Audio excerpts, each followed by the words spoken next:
watching me speaking? And also, is everyone ready to class? Then why am I wasting my time? So let me start the class, which is...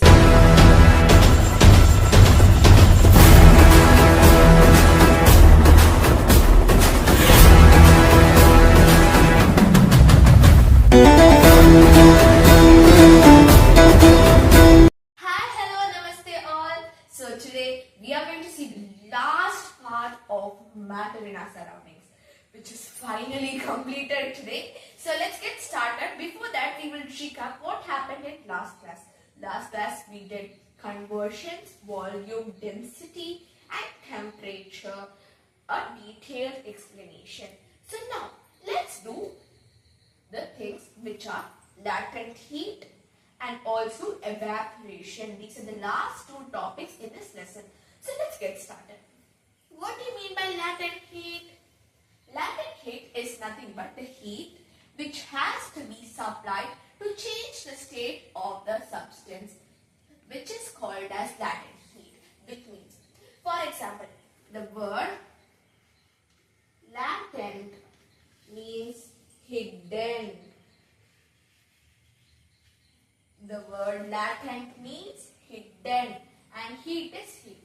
So together it is nothing but hidden heat.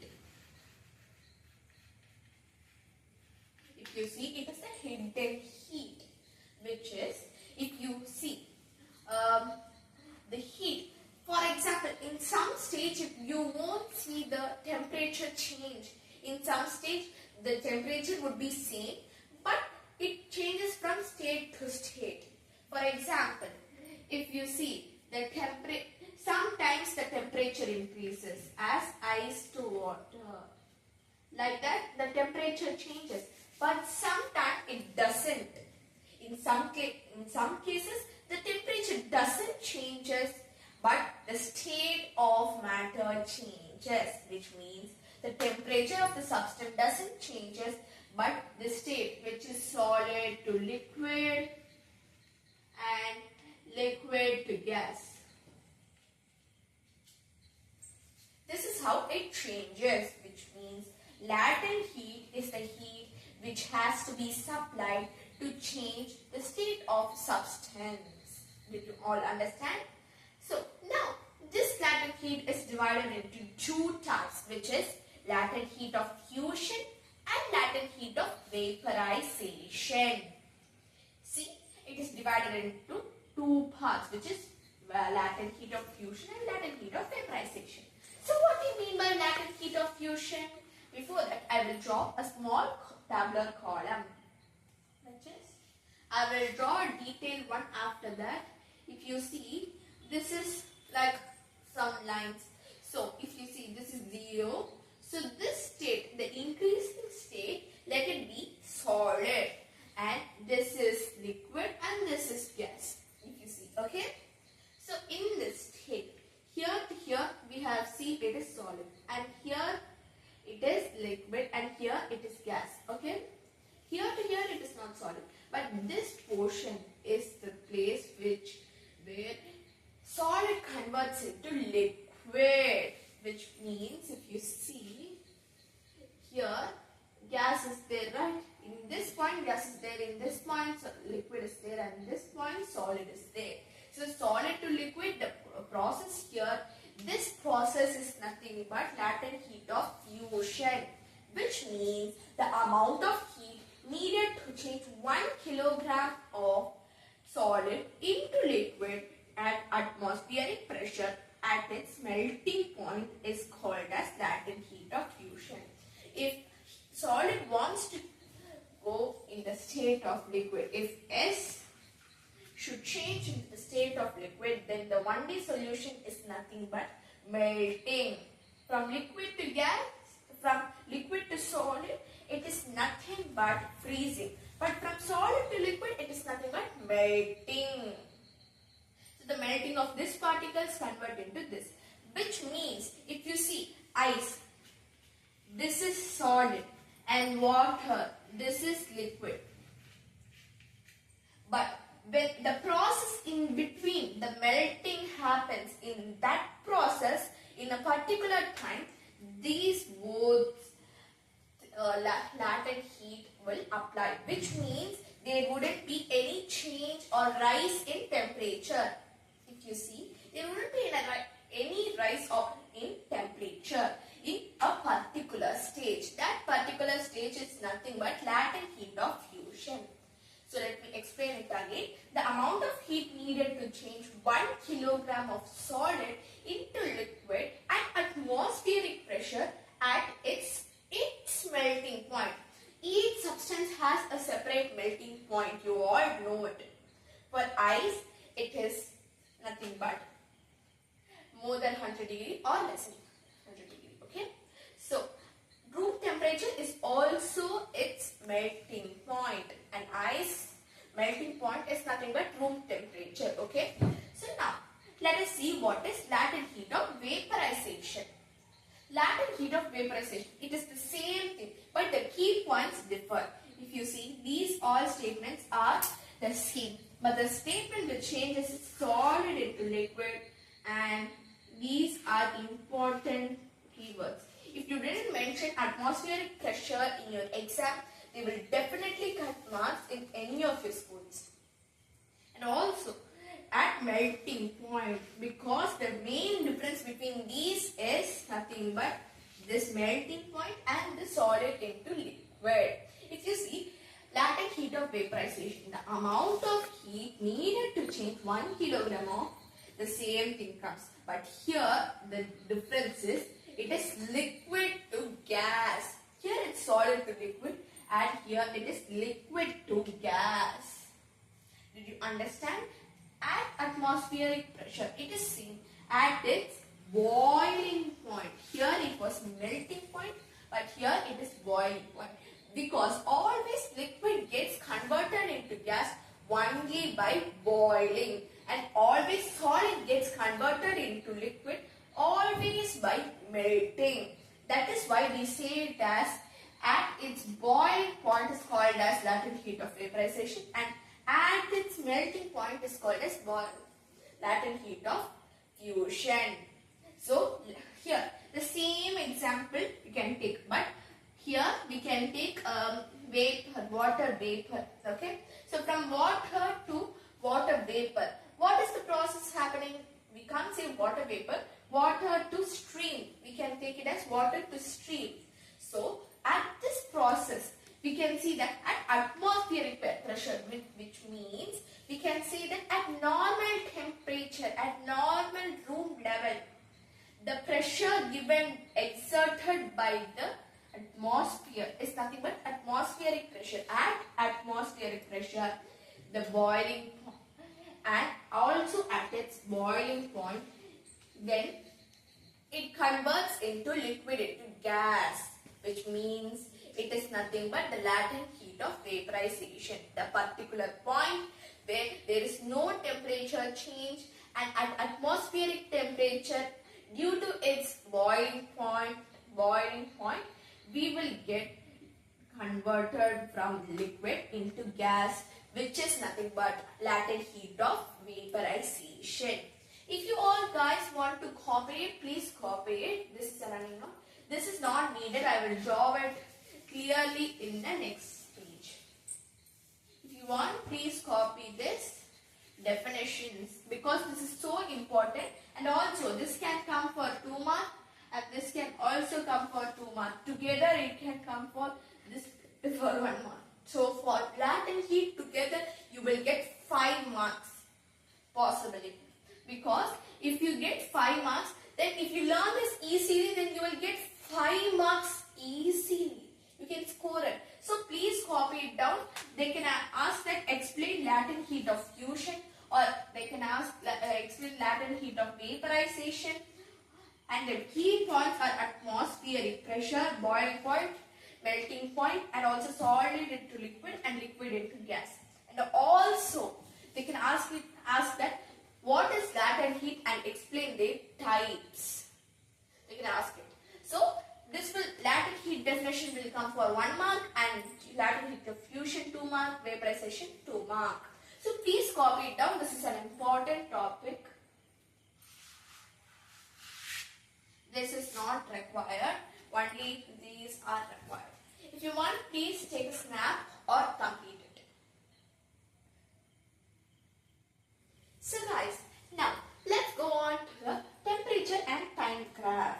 So now, this is the graph which I drew, very small in size. So if you see, this is the temperature side and this is time line. So now, from here, this point we can mark it as A. And from here to here, the state is solid. And the point here, AB, is solid. So from P to C, the state is nothing but latent heat of fusion, because it's changing from the state of solid to liquid. So the state from B to C is nothing but latent heat of fusion. So from C to D, it is nothing but liquid. If you see, I will write. It is liquid. From C to D, it is nothing but it is in the state of liquid. For example, from here to here, it is in ice. From 0 degree Celsius to something, it is in solid. From here to here, if you notice, it is in rest, which means the state didn't change. Which means the temperature didn't change. If you see this side, here, from here to here, the temperature has moved from here. But here, the time goes on, but the temperature didn't change. That's why in physics we have learned it that the object is in rest, right?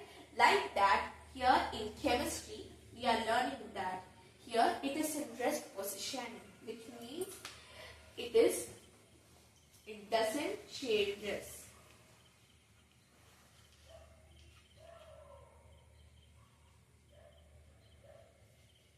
It doesn't change till the point of C. From C, at a particular time after that, it becomes liquid. So from C to D, it becomes a full form of liquid. If you see, in some cases, if you take ice and after a few minutes, you will see that there would be some water and an ice cube inside, right? But in that time, if you touch it, it will sense it like an ice. If you touch an ice, it will be like a sensation of touching an ice cube. If you touch an ice cube, then you will feel the same like ice along with water. So this state is nothing but the latent heat of fusion. The ice cube along with the water, there is a change of state. From ice cube it becomes water, but the temperature didn't change, it didn't rise, but it is constant till it becomes to the form of liquid, which is water. So let's move. So from C to D, it is nothing but in the state of liquid. So from D to E, again latent heat is coming. LHV, it is latent heat of vaporization, which is from liquid to gas. After some time, if you want to boil the water for drinking the same ice water, first you wanted to drink an ice water, then the temperature feels to be like so cold. So you again wanted to boil a water. So now you are boiling the same water. After some time, before it reaches 100 degrees Celsius, it is like the streams are coming out. Then you will see that what? It is coming. That time, if you see, the streams will start coming. It won't be a full gas stream. It will gradually start. The gradually starting time is nothing but latent heat of vaporization. Vaporization means vapors come out of the stream, which is stream, nothing but stream. So here it is a mild stream coming out of the water. So that process, that time is nothing but latent heat of vaporization. So from E and going on, let's take it as F. It is gas. After that we can't change it. If you want to change, again the cycle will come down to solid. To solid, if it wants to come, then we have to do deposition. Yeah. So from gas to solid, we have to do deposition. So that's why this till here gas we will learn this year. So in temperature time graph, you have learned that latent heat of fusion, in that the temperature remains constant for a long period of time until it reaches to the state of liquid, and for latent heat of vaporization, it doesn't changes its state, doesn't changes its temperature until it gets converted into gas, the state of gas. So let's go to the next one. Evaporation. If you have completed with the latent heat. So this can also come for 2 marks. They will ask, what is the point A? So A is nothing but solid. Which state is it in? They will ask like. So A is in solid, B is solid along with liquid, like that we have to write. Solid along with liquid, and it is in both states, but it doesn't change its temperature. That is what we have to see. Here it is liquid, like that we have to say it. So here, evaporation. They can also ask it in 5 marks, but MCQ. Not in MCQ, but in 1 word, 1 mark one. So evaporation. Let's move on. The same type. If we have seen that liquid changes into gas. This liquid changing into gas, but not the latent heat portion, but liquid changing into gas, that is nothing but evaporation. If you see, the change of liquid into vapor at any temperature below the boiling point. If you see, evaporation not only happens after it attains the 100 degrees Celsius, which is the boiling point of water. If you see, streams start coming. I already told you as the example latent heat of vaporization. But here, if water is there, after some time, it starts boiling. But it doesn't attain a complete boiling. But at that stage, small streams start coming. These small streams are nothing but evaporation. Below, at any temperature, it can be some other temperature below 100 degrees Celsius, but it is having the process of evaporation. If you see, the definition also states that the change of liquid into vapor at any temperature below its boiling point. Because we can have any substances as an example, any liquid substances as an example. So that's why it's saying, but in some cases it is exceptional, because some liquids we can't expect it from. So that not all, it is unnecessary. So let's move on to the next point. Actually, this evaporation can be asked for 2 marks in your exam. I'm saying here important 2 marks because the part for the last part has the important things where they can ask questions in this chapter. If you see, evaporation can come from 2 marks. You can write this statement. I think it is also in your textbook. The change of liquid into vapor at any temperature below its boiling point is called as evaporation. Now, it is a surface phenomenon because it is happening in a surface. Not especially it is not happening in air. It is happening in a surface. Sorry. So I have some cough, that's one. So here, this happens in only surface phenomenon, not in it is happening in a surface. Now, particles from the surface gain enough energy to overcome the force of attraction and change the vapor state. This is nothing but force. Okay, it is the surface phenomenon. I already told you that it happens only in surface. Particles from the surface gain enough energy to overcome the forces of attraction and change to vapor state.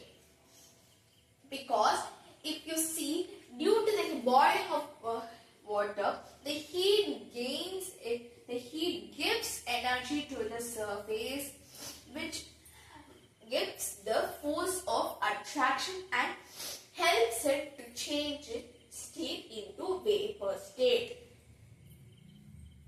If you want, please copy it, because this is an important 2-mark question. Evaporation can come for 1 mark and this can come for 1 mark. So totally 2 marks can come, because it's a surface phenomena. If you want, please copy it.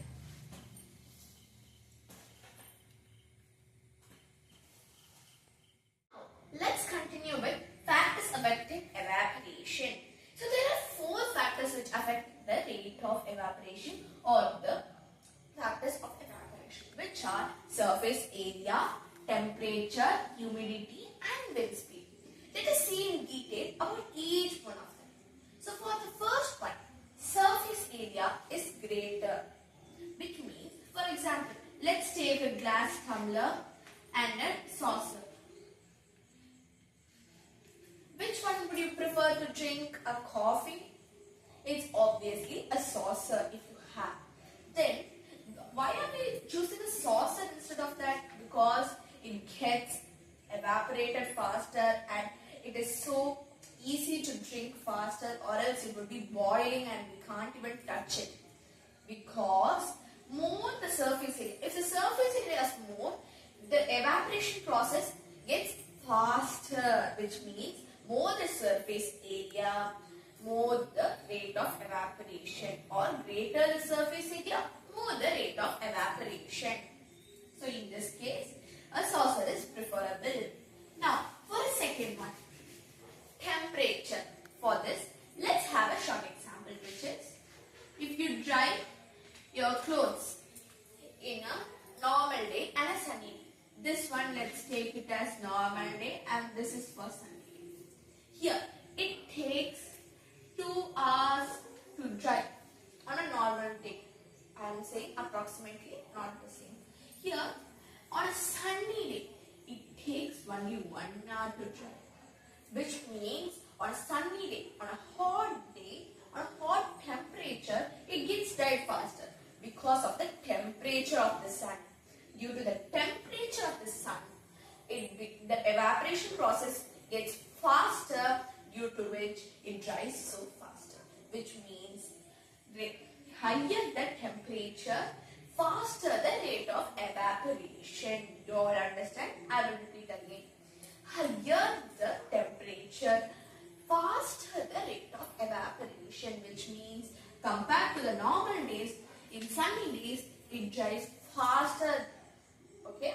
So now, let's go to the next one, which is humidity. Humidity is the water content present in the substance, which means less the humidity. If you see, we can say the same example itself. This clothes, okay? In this cloth, here, it is so wet. We are not even squeezing it. Here, we are not even squeezing it. Here, it is squeezed and a bit dry. Which means, here, it's a normal day. Sun is here. In this both clothes, let's take this A and B. So, A dries so late, as it's for 3 hours. It takes 1 more hour faster, and this is for 2 hours. Because it's squeezed. It is squeezed. So, here, the humidity rate is higher. So, it gets, the evaporation rate is less. Which means, lesser the humidity, more the rate of evaporation. If the humidity rate is less, then the evaporation rate would be more. I guess you all could have understood it. So next, we will get to the last factor affecting evaporation, which is nothing but wind speed. Now, we can also, it is also applicable for this example. Here, it's not sunny in this day. Here, the wind speed is high. It is so windy. And here, it is not windy. It's a normal day. Here, you all could have noticed that on sunny days and windy days, the clothes get drier easily and faster. Which means here, on a windy day, the clothes get dried faster, which means more the wind speed, more the rate rate of evaporation. If the liquid is high, then the evaporation will get faster. So I hope all could have understood it. I will repeat all the factors and its definition. All the simple time. Surface area. Here, let's see. In surface area, we can see that higher or greater the surface area, more the rate of evaporation. Higher the temperature, more faster the rate of evaporation. Lesser the humidity, more the rate of evaporation. Higher the wind speed, more the rate of evaporation. Okay, let's move on to boiling versus evaporation. Okay, now boiling versus evaporation. A mild difference is there between both boiling and evaporation, but some won't understand what is the distinguish. How can we distinguish between the evaporation and boiling point? How can we do it actually? Now here is the only when liquid is heated, boiling point. We can't say it as boiling point. Boiling versus evaporation. Boiling and evaporation. Boiling. Boiling actually occurs only when a liquid is heated. If a liquid is not heated, how it automatically boils? Boiling means itself when it is heated, the process of heating like that, it is called as boiling. Now evaporation. It takes place on its own.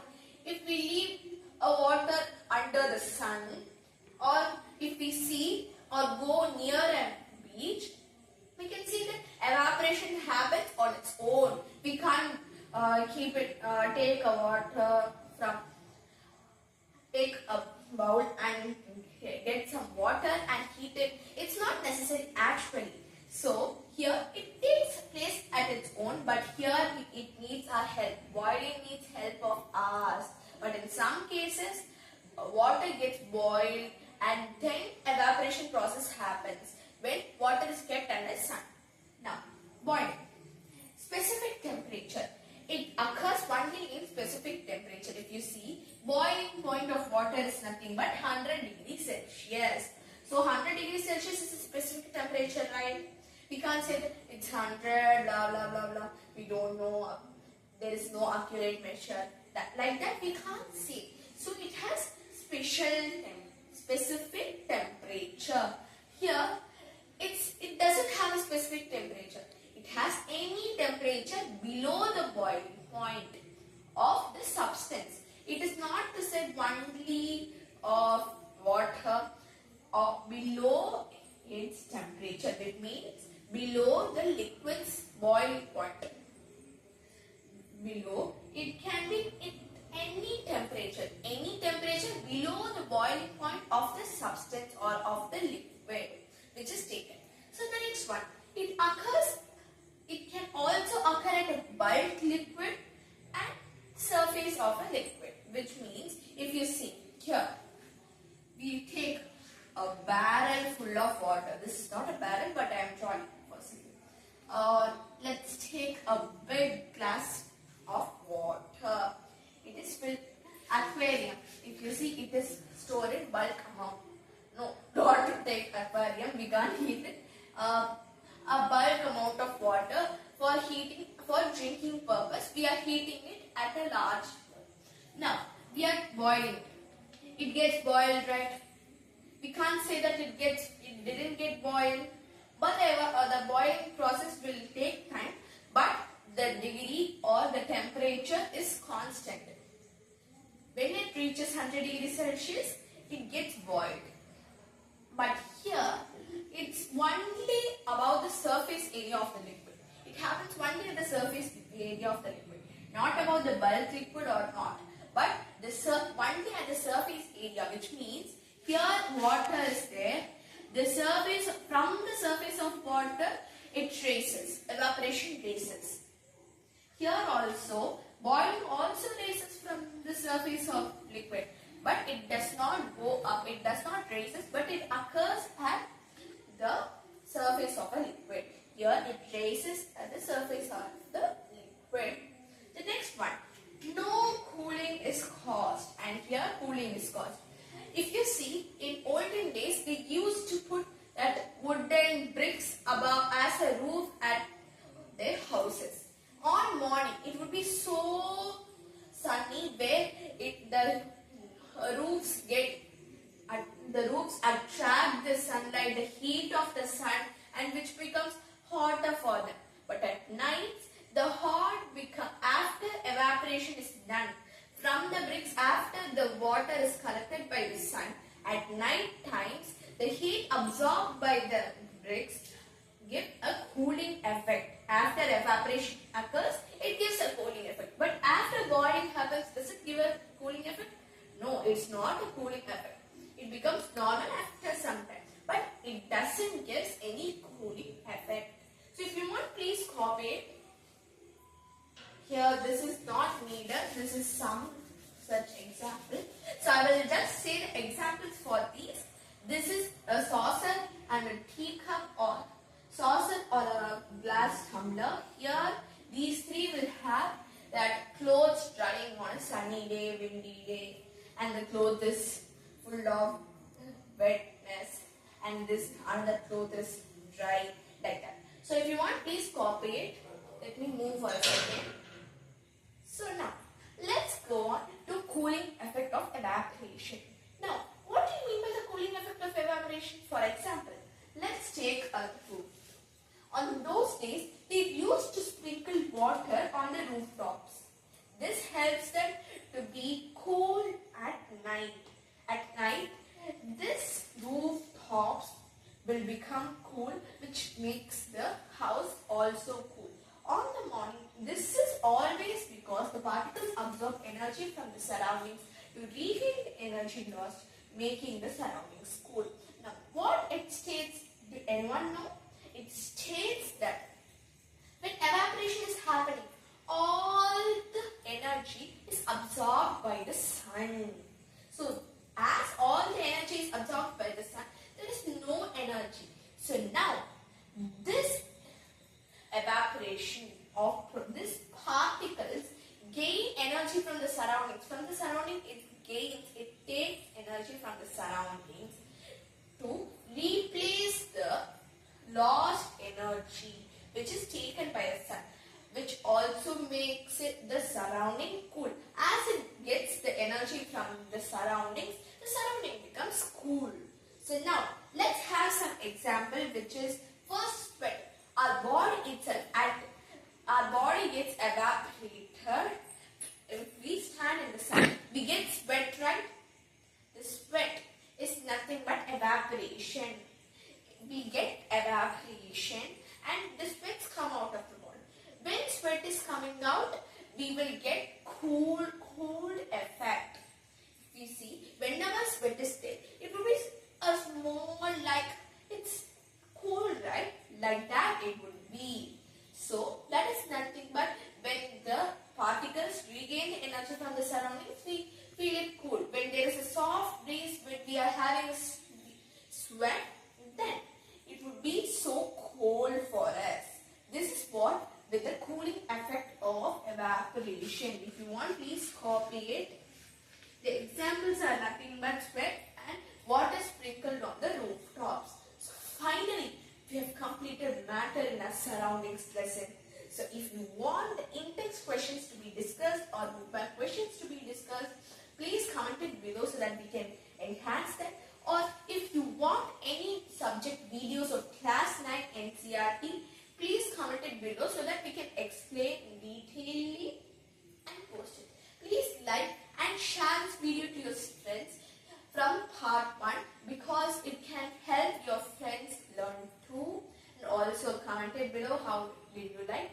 And if you like this video, to support us, please subscribe our channel and click the bell button so that you can receive the notification of our videos. So thank you so much everyone for seeing my video. I hope you all understood the cooling effect of evaporation. If any doubts in cooling effect of evaporation or the before topics, please ask me in the comments below. I will clarify it. Thank you so much guys.